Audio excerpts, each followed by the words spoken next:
having trouble finding a mate, finding a partner for life, the problem is probably that you do not support the Zionist cause. Because if you did, they seem to find some of the most perfect matches for people. I don't think we realize just how deep this goes. Yeah, we've all seen, could Charlie and Erica Kirk be a sham marriage? Perhaps Kash Patel and his girlfriend, maybe that's not real. But I found evidence of potentially 12 MAGA marriages that may be a little bit too arranged, shall we say. Let's look into this. So I'm going to start with the one that is seemingly most on people's minds these days. You have the Charlie Kirk, Erica Kirk marriage. All a little bit too convenient, shall we say. And I don't want to go into this too much because I do believe other people have covered it. But these two met in 2018. They were engaged in 2018. And they were married by 2019. And we all know that Erica's parents have not only a strong tie to Raytheon in the Department of Defense, but you also have her own personal connection with Donald Trump in that she was a part of the Miss USA pageant representing Arizona.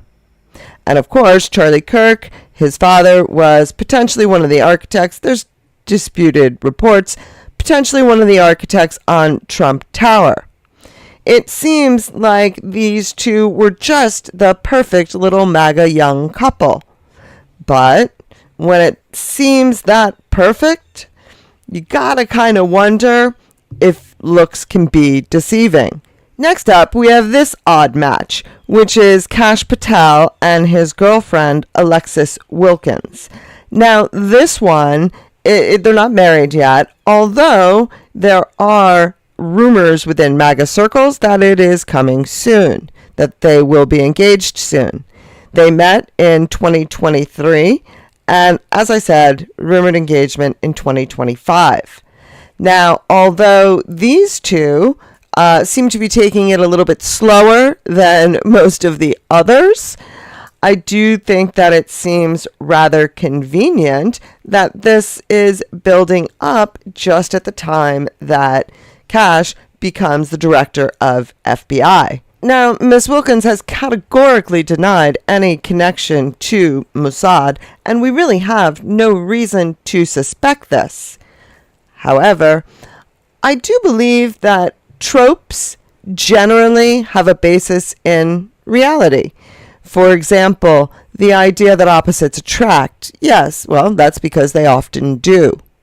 But one thing I don't believe in necessarily is the idea that the Beauty and the Beast trope would be so prevalent. And yet, if you look at MAGA circles, you may say that it's something that is fairly common. Now, this one I don't hear suspected very often.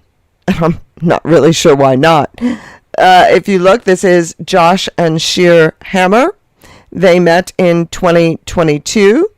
They were engaged in Israel in 2022, and they were married in 2023.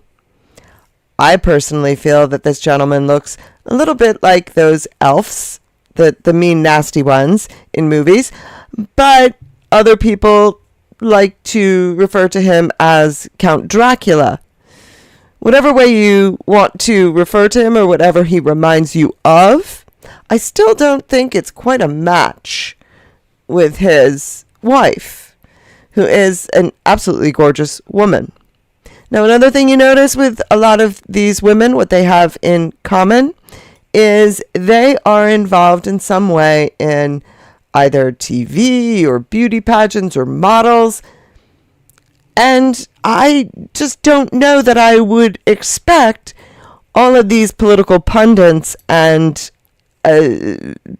people involved in government to be that attractive to models and actresses and the like. But of course, again, all you need to do is look at our president, and you can see that powerful men can in fact attract very attractive women.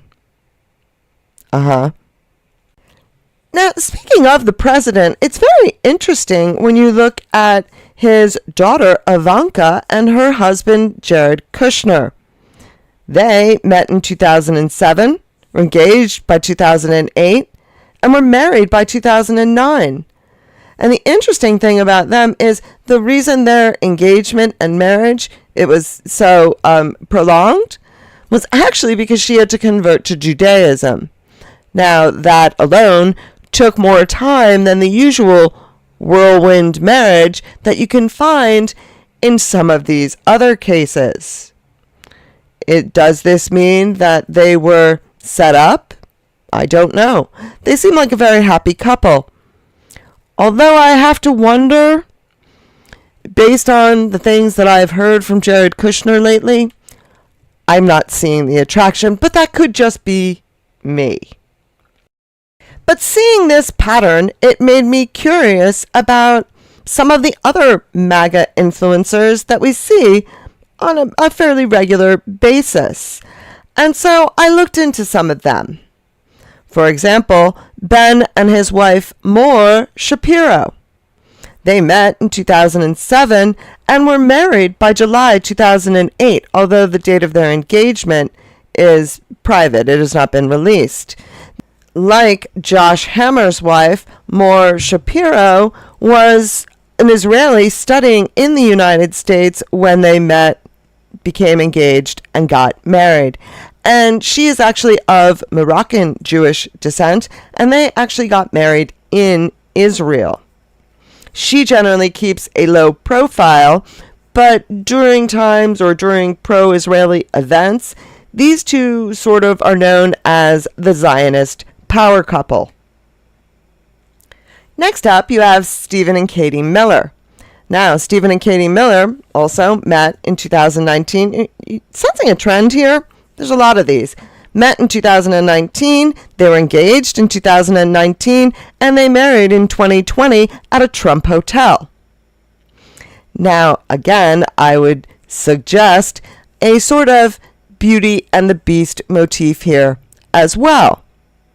And if you, by any chance, caught the recent debate between Katie Miller and Cenk Uygur, I don't know how to say his last name, the Young Turks, Cenk from the Young Turks, I did definitely get a sense that she may be the power in that particular power couple. She was quite strong in her views while still feeling a certain sense of entitlement to win the debate just because of who she is. Now you also have Benny and Kate Johnson, who also met in 2019, engaged by 2020, and married by 2020. Now Kate is a U.S. health influencer. She doesn't necessarily have any ties to Israel. Instead, it seems that their ties are to evangelical Christianity. And I just find it very odd the way Benny Johnson's apparent online abuse, actual press conferences for it? Pam Bondi, hi, I'm over here. Would you like me to outline for you the way I was treated on YouTube? Because let me tell you, Benny ain't got nothing on me. And although you might say that he is better known and therefore there was more risk, the risk from the people who threatened me was significantly larger. And I don't see Pam Bondi coming out to talk to me anytime soon, or any of the many other people that are getting fairly regular threats and abuse on social media platforms. Why Benny Johnson? Almost as though his situation was something they wanted to amplify. Oh, more of those crazy Antifa people out there. Now they're out going after Benny Johnson. It all seems very scripted to me. Here's an interesting one. Jack and Tanya Prosobiec. They met in 2016, engaged by 2017, and married before the end of 2017. And even though they got married in Philadelphia, I believe in Independence Hall, if I remember correctly, they actually honeymooned in Israel. And where did we see Jack? Oh, yes, that's right. He was one of those right-wing influencers who went to the White House to receive a book of black markings that they claimed was, in fact, the Epstein files. And Jack is the one who, so kindly, has been posting on a near daily basis on X that he saw a left-wing Antifa person murder Charlie Kirk. Now, I personally didn't see anyone do it because you couldn't see the shooter, but apparently Jack has some insider information that the rest of us are not quite privy to. Maybe he'll be sharing that one day soon, along with some of his repeated indoctrination posts. Now, although I would certainly like to include Karoline Leavitt and her husband, Nicholas Riccio, in this pattern, sadly, the only thing that they seem to have in common with the rest of these groups is that their romance was rather quick. Met in 2022, engaged by 2023, had a son in 2024, and then married in 2025. And although their relationship does seem to strike me as rather odd, there is no definitive connection other than the general Christian evangelists that seem to be paired with people who are particularly geared towards a certain shared value system, shall we say. But there are three other outlier couples that I think are worth noting. For one, you have Brandon and his wife Corinne Tatum. Again, met in 2019, engaged in 2020, and married in 2020. Rather quick. Again, there's something to these whirlwind romances. They seem to be moving in a very certain direction and pairing people up potentially with people who might have the right mindset. And interestingly enough, Corinne Tatum, the company she worked for before she married Brandon, had very strong Israeli ties. Next up, and this one bothers me in a way that I can't quite explain because I don't like it. I don't like thinking that this is like the other ones, but it can't be ignored. You have Candace Owens and her husband, George Farmer, met in 2018, engaged by 2019, married by 2019, and their romance wasn't just whirlwind. I mean, it was like 17 days from meeting to engagement and without a date? I mean, he said it. There was no romantic connection other than conversation before that. And he asked her to marry him, and she said yes. And of course, we all know that George's father, Lord Farmer, has incredible ties to Israel. And when you see those two couples, Brandon and Corinne Tatum and Candace Owens and George Farmer, I noticed that these are the two Blexit advocates.